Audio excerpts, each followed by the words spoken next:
All right, hello everyone. Thanks for joining us today for Israeli Defense Innovations Beyond the Iron Dome with Gideon Weiss of Rafael Advanced Defense Systems. I'm Ron Cipriano, and I am co-chairing today's program along with my friends Jay Gershman, Coleman Levy, and Eric Zaks. This is the second community-wide men's engagement event we've held this summer. The first was a conversation with UConn head men's basketball coach Dan Hurley in June. I want to welcome all men and women who are joining us again, and also those who are joining us for the first time. We are thrilled that we have 120 people signed up to join us for today's event. Today's program brings together several different parts of Federation's work. Obviously, it's an important opportunity for us to get together and learn more about how Israel overcomes a constantly evolving barrage of security threats. Federation's Israel programming falls under the auspices of the Jewish Community Relations Council, and one of its prime objectives is to help Jews and the wider community understand and appreciate Israel. This is also the first in a new series on business and innovation, which is especially interesting to me as the chair of Federation's Business Partnerships Program and as an executive at NEFCO, our family-owned construction supply distributor business headquartered here in East Hartford, Connecticut, and also a business partner of Federation. I'd like to give a special shout out to all of our program business partners who help offset the cost of programs like this one so that more of your annual campaign contributions can go back into the community. Just a couple of quick housekeeping items before we begin. You can change the screen view by clicking in the upper right-hand corner of your screen. Speaker view shows the person who's speaking, and gallery view lets you scroll through everyone who's on the call. You can enter your questions for Gideon throughout the program using the chat feature at the bottom of your screen. He'll answer as many of the questions as he can when we get to the Q&A portion. Now I'd like to introduce David Warren, our Federation's president and CEO, to give a brief community update.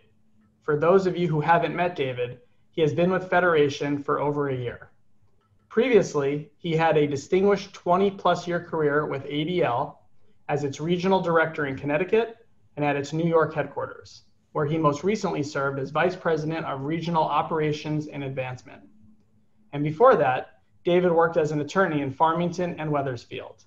David is a West Hartford native and holds a bachelor's cum laude in politics from Brandeis and a JD with honors from UConn School of Law. David, the Zoom is all yours. Thank you so much, Ron. Gideon, we are so grateful to you for joining us, and most importantly, for your extraordinary contributions to the safety and security of the State of Israel.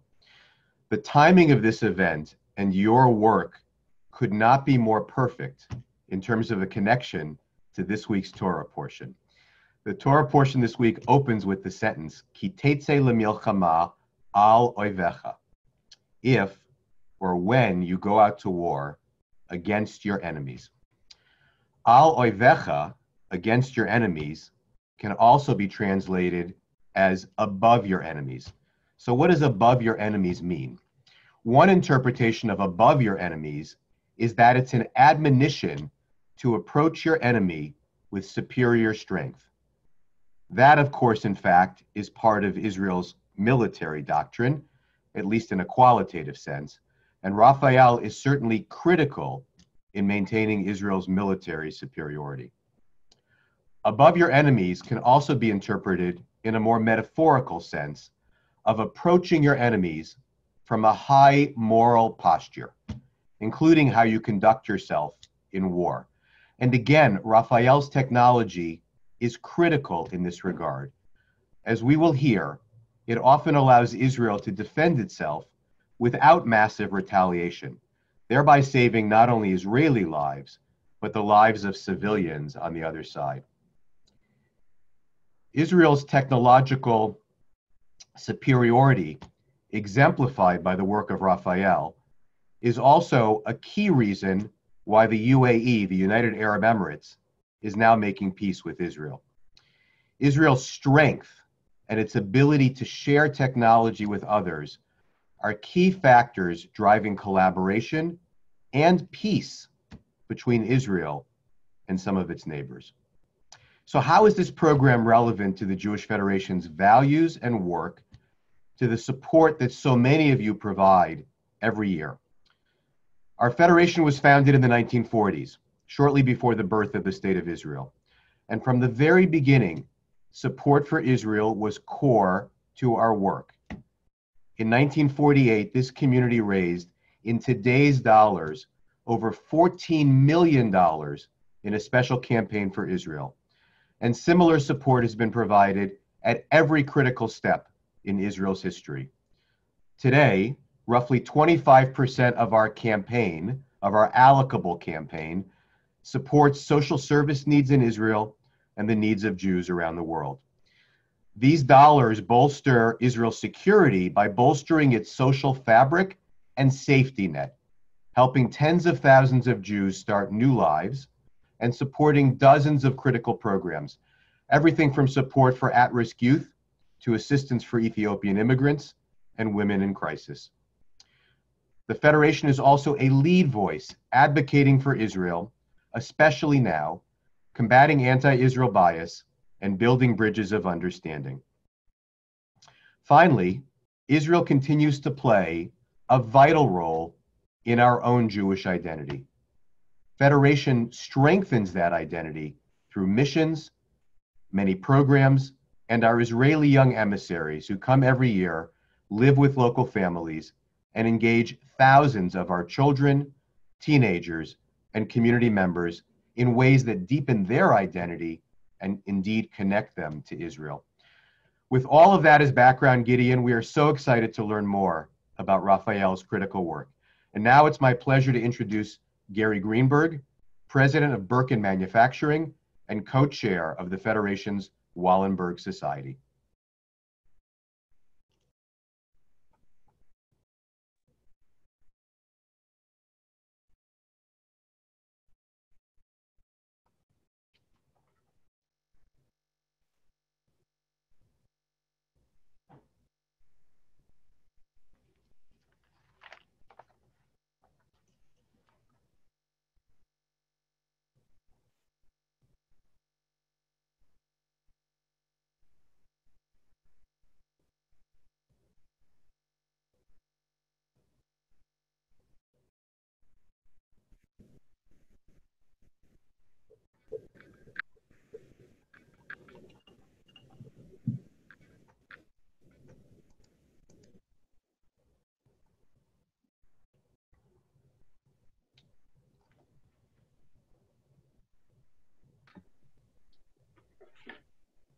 Gary, go ahead whenever you're ready.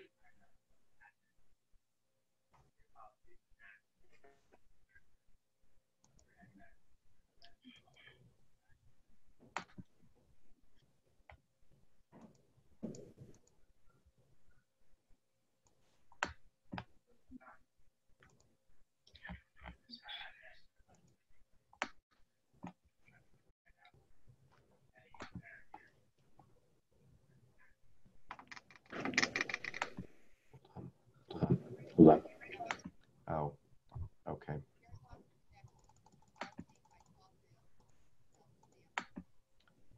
Okay. We've just gotten word that Gary Greenberg's internet connection went down. He's trying to reconnect, so bear with us. Casualty of Zoom, but we'll be right back, hopefully.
All right. Well, we're gonna let Gary do his lovely speech of 2-3 minutes if he's able to come back on. But Gideon, why don't we begin your presentation so we don't wait any longer? Well, it would have been a really wonderful intro. Let's get moving. Gideon Weiss is the Vice President of Business Development and Strategy in the Air and C4 ISR Systems Division of Rafael Advanced Defense Systems Limited. Rafael has been at the forefront of defense command and control technology since its founding in 1948, developing everything from Shafir missiles that helped win the Yom Kippur War to the world-famous Iron Dome missile defense system. Gideon has been with Rafael for more than 25 years. As a former F-15 fighter pilot and squadron commander with the Israeli Air Force, he has 18 years of direct experience with Israel's defense. And as a mechanical engineer by training, he understands why Israel's defense technology works so well.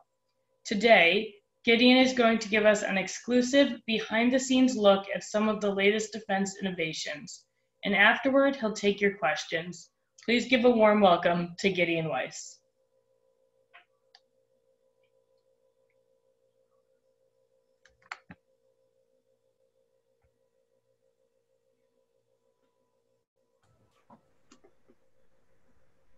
Hello, everyone. Can you hear me? Yes. All right. So thank you for the introduction. We'll try to make up with time, and we'll go through. There's a lot of stuff to tell, and I'm pretty sure we're going to have some questions to ask. So feel free to make notes and send them over to the moderator. And Samantha will take them, and hopefully Gary will come back to assist with moderation later. I'm going to leave this historic picture later for the Q&A. If anybody has an idea, why is Frank Sinatra shaking the hand of the Israeli Prime Minister? I am the youngest of 3 brothers. Born in Kibbutz Ein HaShofet. This is my mother and father. Both are Holocaust survivors. And we grew up on the kibbutz. Here we have a picture of a kibbutznik. And I switched to speak with my Hebrew accent so you can believe me that I grew over there in that kibbutz. Kibbutz Ein HaShofet is actually named after the Supreme Court judge, Louis D. Brandeis. I knew there had to be somebody on the audience, but it's just nice that David, of all people, is alumni of Brandeis University. The pub on the kibbutz is named after him as well. So if you come visit, you can visit the pub of Brandeis. I was very fortunate to have been able to fly these machines for 28 years, 18 of which were while working for Rafael as an active reserve. And I finished doing that in 2011. And here's my, my farewell flight. These are our 4 attempts at a girl. They spanned from 21, 19, 17, and to 11. And it's a lot of people to feed and play with. It's a lot of fun, especially now in Corona time. We are very fortunate to have most of them most of the time in the house. Number 2 now is a soldier in the Air Force. We don't know if he will become a pilot, but am I still on? Is this okay? Yes, it's awesome. Thank you. Okay. I have some popping messages coming up. My dear wife, Dorit, is seen here, and my friends say it's good that the kids take after her rather than after me. And one thing that we need to say as full disclosure, the reason for us being here, I need to acknowledge our very long friendship with Simi and Kobe. So a shout out to the both of them of being so well and kind and being with us for these many years. They've been with us all through the young days and years of our children. We know, they know our family, we know their family. We were very close neighbors. and they even came to visit us in Washington, D.C., where we spent 6 years there when I was Vice President for Business Development of Rafael USA. And this is the White House, of course, of Simi and Dorit. They look like sisters, but they're not. So just good friendship. A little bit about Rafael and to give things in perspective, and then you'll understand a little bit about the national level of discussion that I will have with you, and then how Rafael contributes to that. So Rafael was born with the State of Israel as the Science Corps, and then became the Armament Development Authority within the Israeli Ministry of Defense. In 2001, Rafael became an incorporated government-owned company, but the structure of Rafael is just like good old Lockheed Martin and Boeing and et cetera. So we form ourselves and we conduct ourselves as a P&L, as a product, as a profit and loss, and we've been profitable ever since. And of course, you know us as a global defense company, but one thing that differentiates Rafael from other companies is the fact that we are focused on continuing supporting specifically with specific products and developments to the security of the State of Israel. Interestingly, last year, Forbes magazine had summarized the 12 most important weapons of the decade, 2 of which are the Rafael-made trophy system and the Iron Dome system. Those of you who don't know what trophy is, it's an Iron Dome for a tank, and it saves lives. And it's so good, now it's being used in America as well. We'll talk a little bit about that. Gentlemen, we are at war. You don't know that we are at war because we're playing the game in the right way. And actually this war that we're fighting now in the last 5.5, almost 6 years, has a Hebrew name. It's called the war between the wars. It's usually clandestine, it's usually covert. You don't hear about it. When you do, it kind of looks like this, with very scattered titles and news flashes around the internet, and sometimes it makes your local news, but it's really only when the enemy thinks that it's important to do that, and they have something to say about it. Otherwise, there's a lot of stuff going on in ongoing campaigns that you do not hear about. When we look at our neighborhood, it used to be clear lines, clear enemies, clear friends. We knew where we were, and it was easy, or not easy, but it was clear to us how to operate in this area. Recently, all of these flags came back in, and it's a coalition, and the US and the Europeans, the Emirates, you can see the Emirates here. But then the most important thing that came about after the spring, the Arab Spring, and the rebels in Syria and ISIS in Iraq, which we can have 2 hours just on that, is this new flag up on top. And that is the presence of Russia in our region. That changed a lot of things when we talk about our freedom of operation. Because when the visitor is no longer a visitor, but rather becomes a resident, it becomes that kind of form of the streets of Damascus. And he becomes that resident within Damascus. And when that friendship of the Shiite friends from Lebanon and Iran is not only that friendship, but it's now well entrenched in Lebanon, very well funded throughout government and military activity. It's Hezbollah that forms a very formidable threat within Lebanon. That is something that we have to take care of, both in what we did many years ago, but what we need to do in the day-to-day life when we want to prevent them from arming themselves and becoming more powerful in what they already have. So looking at what we have in our own hands, that accelerated pace of change behooves us to not only use and not only count on the newest and best advances of technology and this kind of platforms, but also use what we have. And what we have under our hands are amazing capabilities that we need to improve and we need to exploit to the maximum.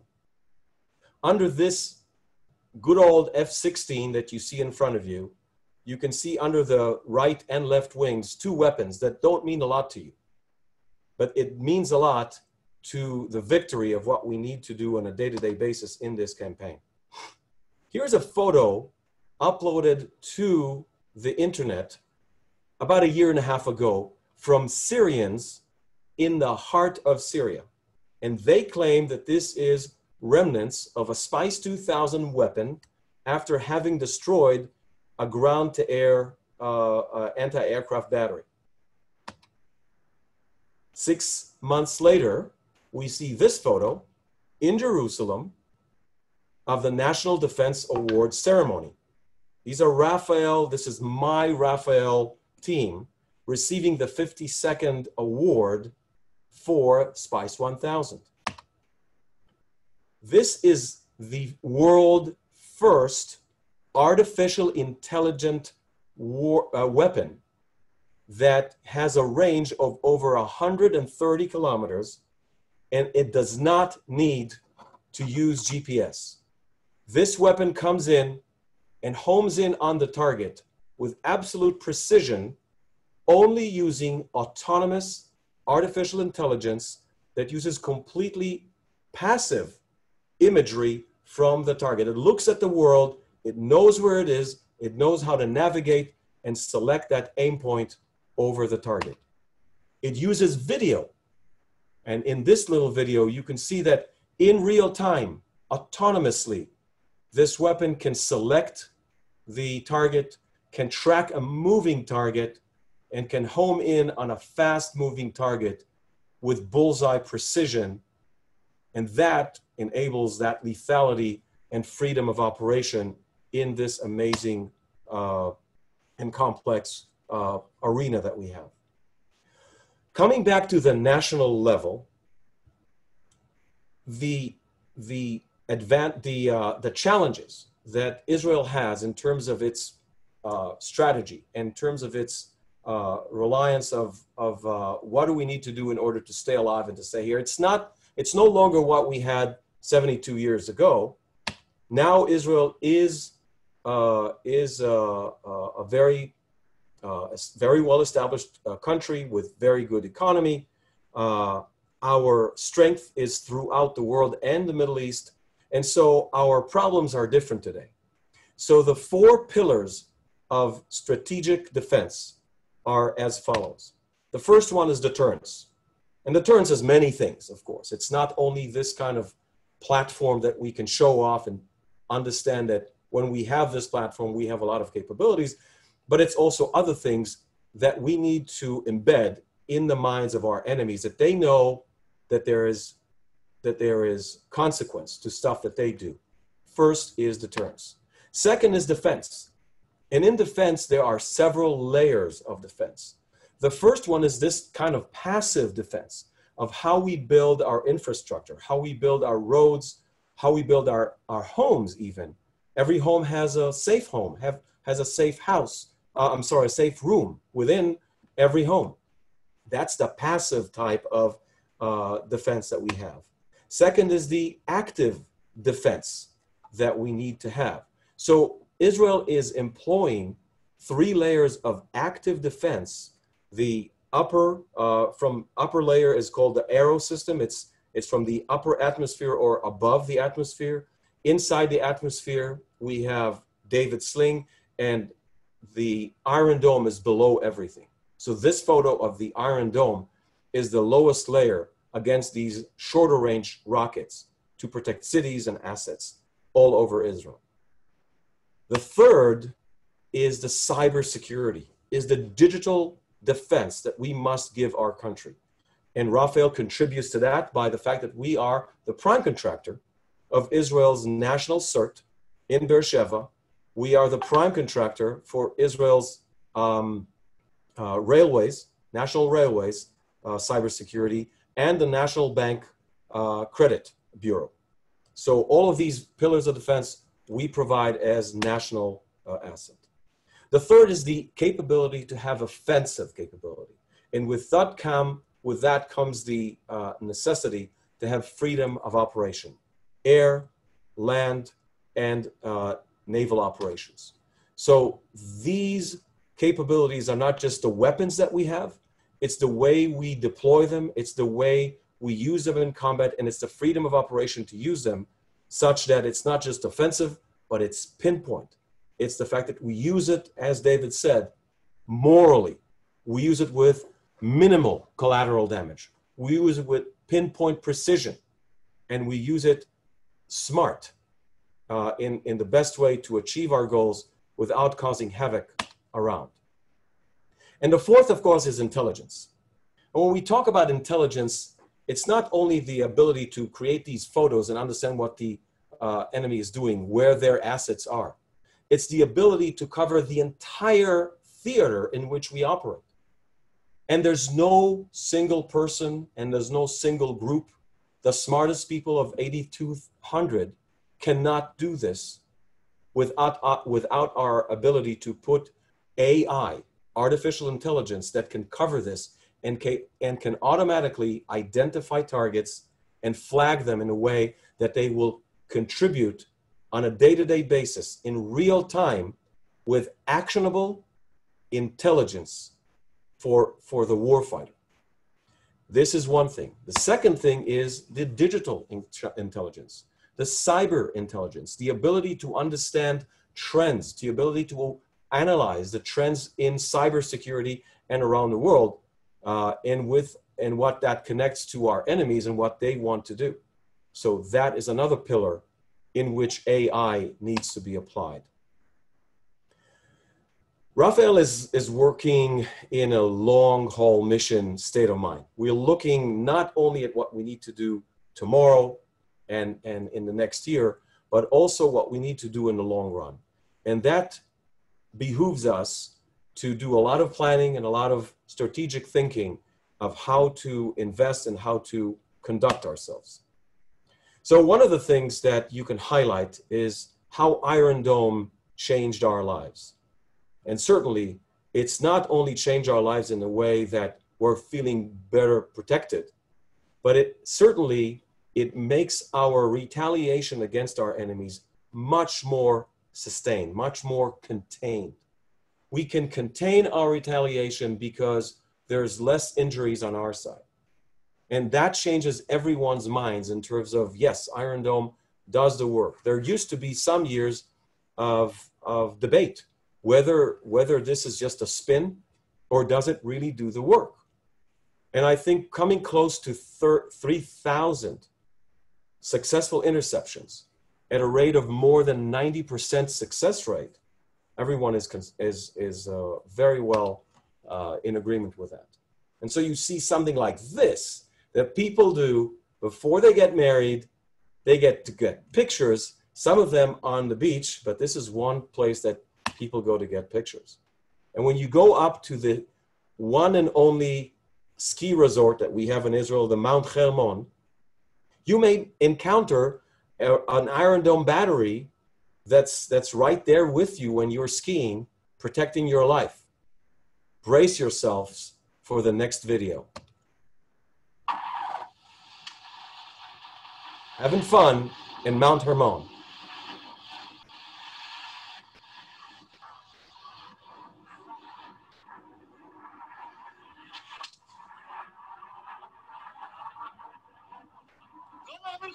So this guy is taking a picture of his daughter skiing with a GoPro on his helmet, and only in Israel where you can actually take a picture of this, take a video of these two interceptions, and then so now what do? I'm in the middle of vacation. All right, it's done with. I can go on with my vacation and continue. So this is the chutzpah and the balagan that we have in Israel. We need to be able to control this chutzpah and balagan to create these amazing inventions, the ability to operate these inventions above our cities, above our assets, above our civilians, and be able to carry on with our lives and do less damage on the other side. I want to take a look at what we can do with the United States and just highlight two things that we're doing today. But beforehand, let's talk about some of the stuff that's already happening. Every ship in the US Navy has a self-protection gun mount called the Mark 82. It's a 25mm gun with an electro-optic observation system right there. It's coming from Minneapolis, BAE Systems. So a lot of people in this room probably know BAE Systems, the origins of this, and they fly, and they're installed on the destroyers, one on each side. A carrier would have 5 of them. A patrol boat will have 1 of them, but it's on every US Navy ship. The origin of that is our teaming agreement, Rafael's teaming agreement with BAE Systems, taking our gun mount and then installing it in the US for the US Navy. Almost every jet fighter and B-52 in the US Air Force, Marine Corps, and reserves and Air National Guard fly with a targeting pod that you can see on all of these aircraft at the bottom, that gray stuff at the bottom of the jet. It's called the Lightning Targeting and Navigation Pod. It's coming from Rolling Meadows and coming from Northrop Grumman under a teaming agreement with Rafael. It's been out there for 23 years now. And you can see that Lightning Pod here on the Israeli F-16. So this is an amazing teaming agreement that came from this origin from Israel. The Marine Corps has the AAV-7. The Army has the Stryker and the Bradley fighting vehicles. And on these vehicles, you can see these tiles, reactive armor tiles that have saved hundreds of soldiers' lives from improvised explosive devices. These tiles come straight from Rafael through a teaming agreement with General Dynamics. And they were down in Iraq and Afghanistan protecting US soldiers' lives. Amazing technology that has a lot of impact in the US. Later on, you can see them in Israel, of course, here on the Merkava tank. But more importantly, on the Merkava tank, there is the trophy system, the active protection Iron Dome for tanks. And you can see it here installed on the US Army Abrams tank. Amazing technology now being put to use under a teaming agreement that we now have with DRS Technologies in the US. With Raytheon, finally, Iron Dome is now being fielded to the protection of US bases and US soldiers wherever they're deployed around the world. It took a lot of time of us convincing and testing this system in the United States, but now under a teaming agreement with Raytheon, we're not only selling this to the US, we're building this for the US and for Israel. So when we have a co-production of the Iron Dome, we can then send it back to Israel and use it for ourselves, using US dollars in US support.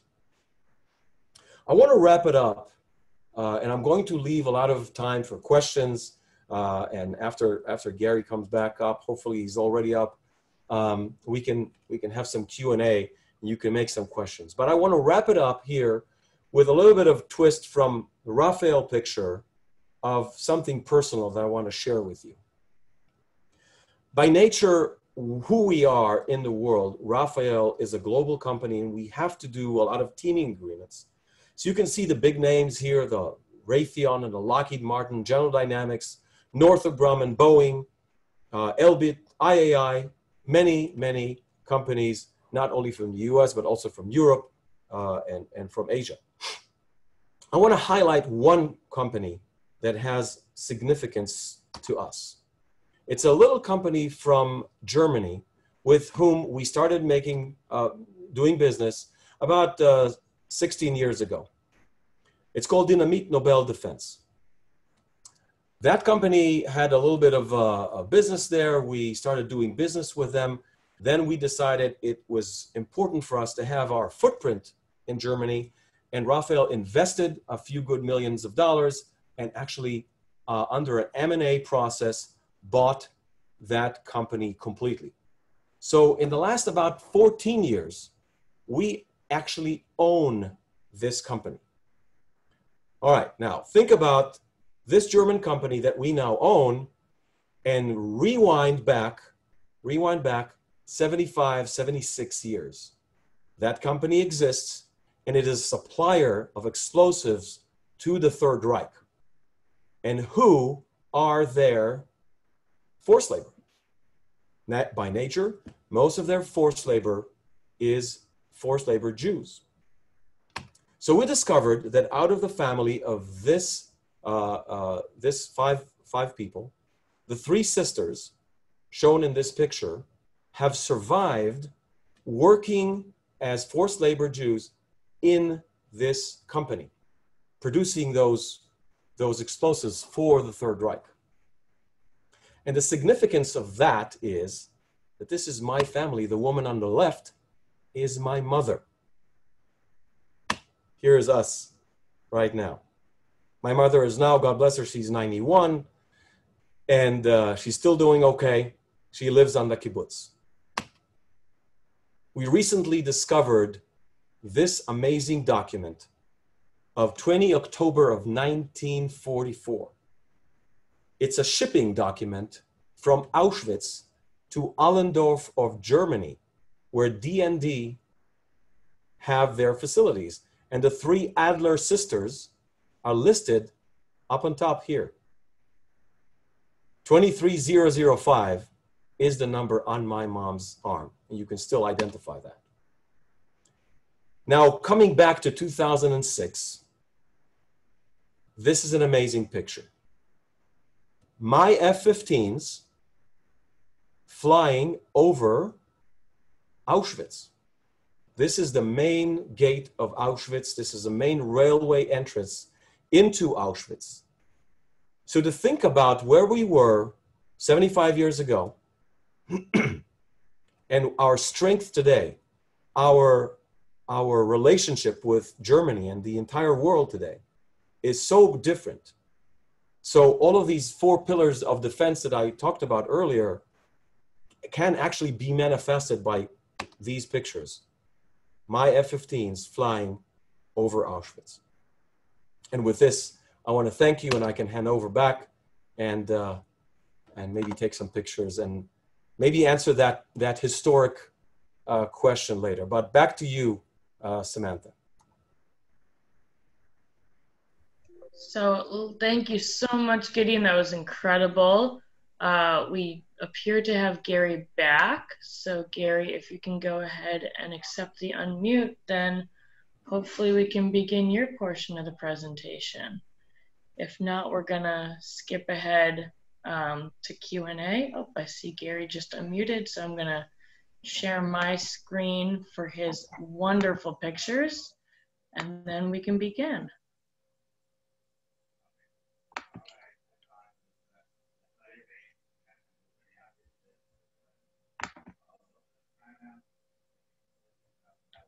Go ahead, Gary, when you're ready.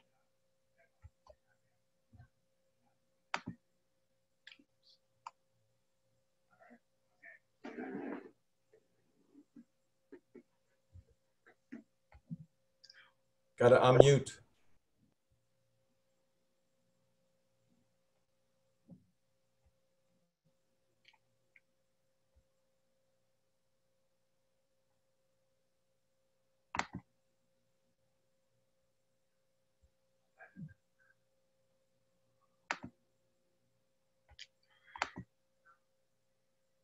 Looks like he's still having some tech issues.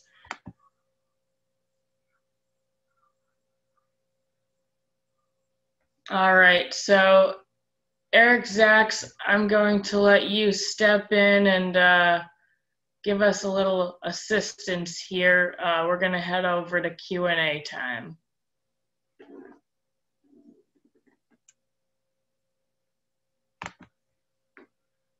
You now have, Yeah. there you go. Great. Well, thank you, everyone. And Gideon, that was, I think, unbelievable. I just have to say, we are one Jewish people. And if anyone had ever any question about that, I know the folks on this call don't, but you reinforced, I think, the messages that we've learned, regardless of our age, regardless of where we come from, and regardless of where we are at this very moment on this Zoom. We are we are one incredible Jewish people. But to get into the questions,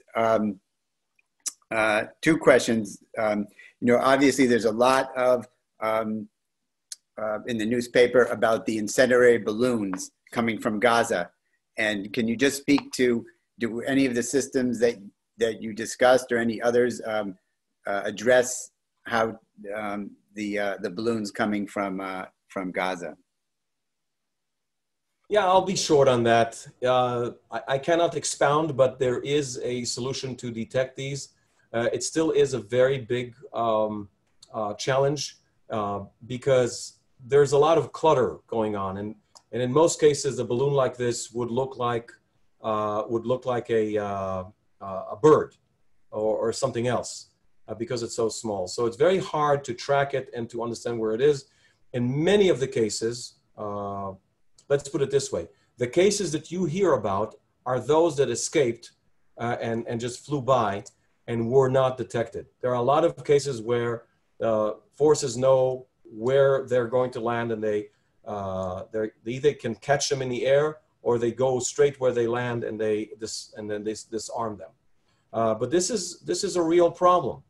They used to be heated up, so when it's hot, it's easier to detect.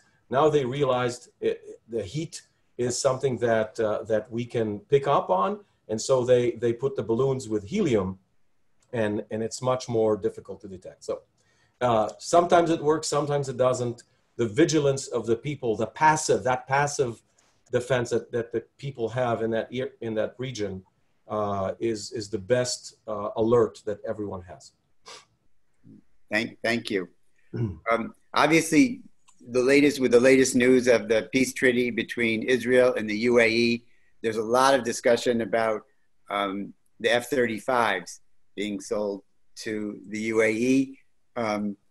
There's a lot of different ways to comment on that, but please comment however you see fit, because it obviously is a concern about Israel's military superiority. So again, I see that we are recorded. So even though we're in a closed community, I would be careful in how I do this. There are two aspects about this question. One is the relationship with UAE, and by nature and with all of what's been going on in terms of press release from our government, clearly there's been a lot of already existing relationships with them, and even Rafael had put out a press release about a month ago, I think, or 2 months ago, that we have a COVID-19 cooperation with one of their authorities. But this is remote. It doesn't mean that we're there actually physically. But clearly, what you can tell from this peace treaty coming to fruition is that there's been a lot of background activity by our government to prepare this and to create the relationships and the mindset of the people in that country. I think it's very easy for the Israelis to say, "Hey, it's good people. Let's do some business with them." But down there, they had to do a lot of preparation work. So I think there's a lot of smart people on both ends, and it's going to be very interesting to see how this would impact not only the strategies of the two countries, but the relationship of people, the relationship of businesses, etc.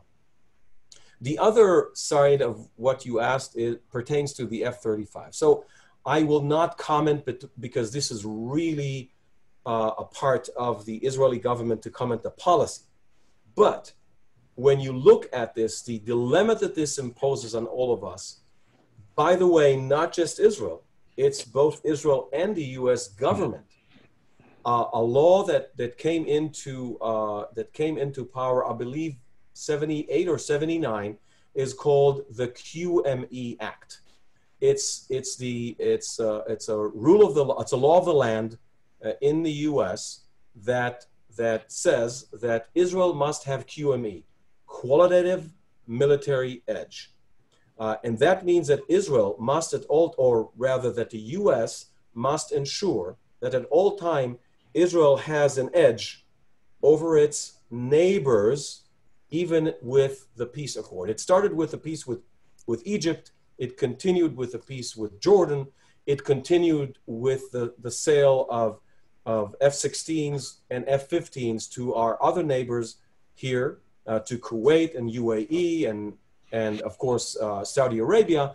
And now the F-35 is another step getting that QME closer, and that is a dilemma to both countries. So without commenting specifically on that, that is the realm of which we need to understand of what the governments are talking amongst themselves. Over. How do you find, this is a separate question, young people today coming into Rafael? You have different generations, like in every country, right? And different generations have different viewpoints. And as someone with your experience, when you see younger engineers, younger folks coming in, how do you see they look at the world versus your generation in the context of Rafael? A great question.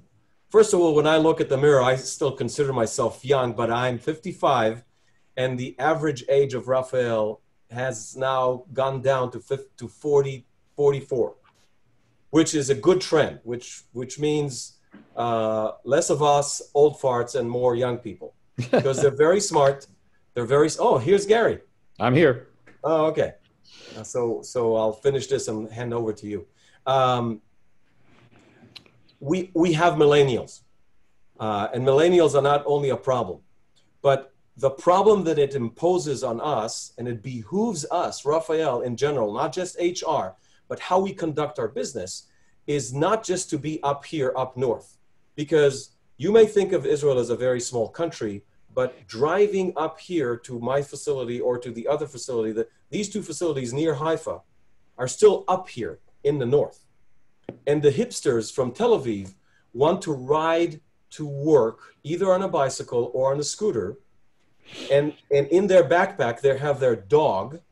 And they want to be able to do that in Rafael equally as if they were working in high tech. And so that behooves us to do things differently. And that's why we have campuses in Tel Aviv, in Jerusalem, and in Beersheba to attract these people. So we have algorithmics, and we have mathematicians, and we have data mining scientists that are 25 to 30 years of age and bring down that average age. And this is how we get the millennials to work for us. And they work. We just inaugurated a space center in Tel Aviv. So enabling that environment, work environment in Tel Aviv gives them that stability of Rafael, but also that work environment of what they would have expected to have in comparison. In their minds, it's always comparison, right? It's that mindset. So this is it. But I think we're doing okay. We can probably do more, but these are first steps that we have to see these young people come and actually be recruited at Rafael. Over. Do you do business with any companies in Connecticut? I mean, now UTC and Raytheon have merged, but any other companies that you know of that you do business in Connecticut itself? Not sure where Honeywell is, but Connecticut definitely Raytheon. So Raytheon missile systems, they're now RTX, right? So the big Raytheons, the air defense Raytheons of Connecticut, and the people from Massachusetts, from Boston, we do business with these guys. Great. Anyone else? Suggest we hand over to Gary? Yes. Yeah. Please. Yeah, I'm really sorry about my technical difficulty here. I'm not sure why that happened, but just lost the signal. But as amazing as the future is and what Israel's done, I thought it would be interesting if we had done this in order to show some of the history of our involvement, Eric, you said, here in Connecticut, and what we've done to support Israel. So this is a picture of my great uncle, Lou Rogo, his wife, Helen, my parents. And Louis came here probably with a 10 years old and youngest of 6 children. He only went through the 10th grade and went to work to support his family. He was trained in machining and precision measuring. And in 1943, he bought a machine shop owned by Mr. Birmingham and Kennedy. And that's where the Birkin, our company Birkin's name comes from. In 1948, his niece, my mother, married Sidney. My father was an aeronautical engineer and attorney, and he joined Birkin in 1952.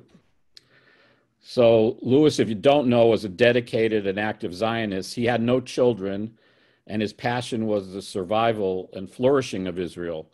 So over the years, he gave millions of dollars to UJA, Technion, and other causes in Israel to assist and promote the growth and survival of Israel at that time.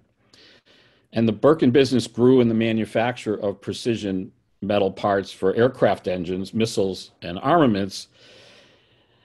And in the late 50s and 60s, France was the main supplier of Israel's defensive armaments and aircraft. Specifically, you'll see here, France provided the state-of-the-art Mirage fighter. This was the main weapon system in the Israeli arsenal. After hearing Gideon, this is like ancient history. But the president of France in the mid-50s going forward was Charles de Gaulle. And he made the decision in the mid-60s to be, quote unquote, neutral in the ongoing conflict with the Arabs and Israelis. Because he controlled French Algeria, he was wanted a peaceful relationship with the Arabs. So he decided not to sell or provide armaments to either side. However, that embargo only hurt Israel because the Arabs only had Russian equipment. So now the Six-Day War starts in 1967, and Israel's order for more Mirage fighters, which were already paid for, was canceled.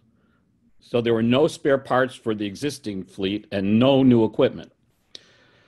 So Israel turned to our company, Birkin. They sent engineers to Bloomfield and brought their used Mirage parts to be reverse engineered and produced. My uncle and father did that, determining the material content, precision diameters and dimensions, and developed the processes to make exact duplicate parts. So the Israeli engineers, and probably Ariel Sharon, who you'll see in the next picture with my father, returned to Israel with spare parts that kept the Israeli Air Force in the air. Our company is now 77 years old, with fourth family generation still involved. And since the Six-Day War, Israel has only purchased U.S. fighters and equipment, and we're still proud to supply parts to all of our current U.S. state-of-the-art aircraft and fighters. And as you saw with the F-15s, F-16s, and the F-35, we're still part of the Israeli engine force. So thank you, Gideon, for being here, and we really enjoyed the progress that Israel has made over the years. Amazing. Now I finally hear that story. Nice. Thank you.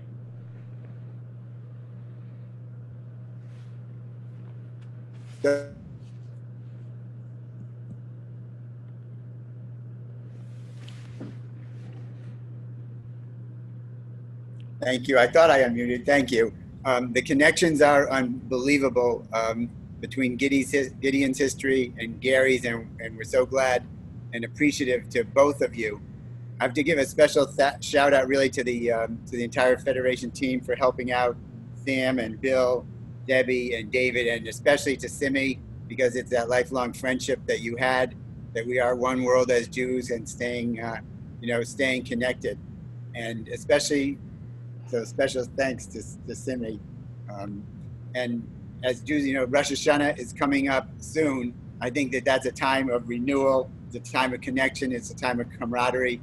And that's why we're all here on this call, the men and the women, and understanding these long-term connections, how deep they are, and that we are one people, regardless of whether you're in Israel, in Winnipeg, in West Hartford, or wherever you happen to be as a Jew. We are one people taking care of each other.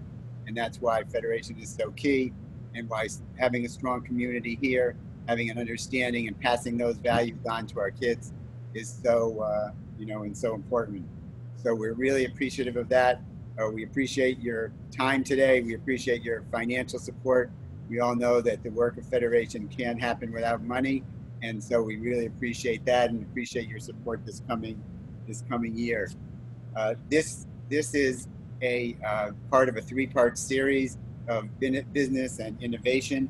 And so Ron, Jay, Coleman, Gary, Dave, and I want to welcome you to two more events that are coming down the road. On September 24th, Alan Lazowski is going to talk about his trials and tribulations from valet service to parking empire. Al started his career at Yukon parking cars and has built an incredible business since then.